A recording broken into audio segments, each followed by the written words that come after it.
ఇలా పెట్టి కూర్చుంటే ఊపిరి ఆడిద్దా? ఆడదుగా. డైరెక్ట్ గా చెప్తున్నాక నీ అంత చీప్ క్యారెక్టర్ ఇంకోటి లేదు. ప్రాణం తడుక్కుపోతుంది. నీలాంటి వాళ్ళు ఏంటంటే ఆడియోస్ చాలా ఉన్నాయి ఈవిడ మీద. అన్నం లోపలికి వెళ్ళిద్దా? వెళ్ళదుగా.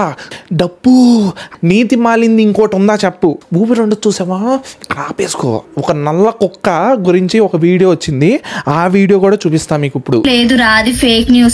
ఎరా నల్ల పంది, ఏనుగులు కింద పెట్టి తొక్కితే ఊరల్ల పెంట తింటున్నావా నల్లనాయాల?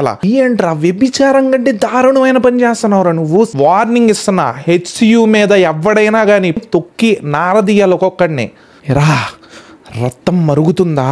సుషుమా వత్తన్నా.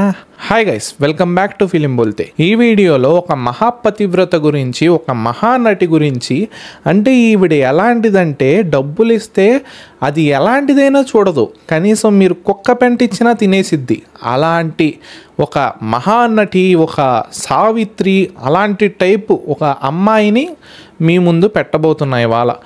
ఈవిడి కూడా చాలా వీడియోస్ ఉన్నాయి, చాలా ప్రూఫ్స్ ఉన్నాయి, చాలా ఆడియోలు ఉన్నాయి. ఈవిడి గురించి ఒక్క మాటలో చెప్పాలంటే, హెచ్సియు మ్యాటర్ జరిగింది కదా, ఆ మ్యాటర్ గురించి అందరూ ఫైట్ చేశారు కదా, ఆ ఫైట్ చేసే విధంగా ఈవిడ ఎలాంటిదంటే హెచ్సియు మ్యాటర్ మొత్తాన్ని, అంటే తను పీల్చుకునే గాలిని జస్ట్ 20,000కి అమ్మేసింది. అలాంటి మహానటి గురించి మీ ముందర ఇవాళ పెట్టబోతున్నా. ముందర నేను ఏం తిట్టను ఈ వీడియోలో, ఎందుకంటే నాకంటే చాలా పెద్దది అక్కాయి అవుతుంది కాబట్టి ఈ అక్కాయిని తిట్టదలుచుకోవాలా. ఇంకోడు ఉన్నాడు బండా బూస్ట్ గాడు, ఆ లాస్ట్లో వస్తాడు, ఆడిని మాత్రం కుక్క దుబ్బులు దొబ్బుదాం. కాబట్టి ఈవిడి ఇంట్రడక్షన్ కావాలి కాబట్టి ఫస్ట్ ఈవిడిది ఒక వీడియో రిలీజ్ చేస్తున్నా మీకు. ఆ మహానటిని మీకు చూపించే ముందు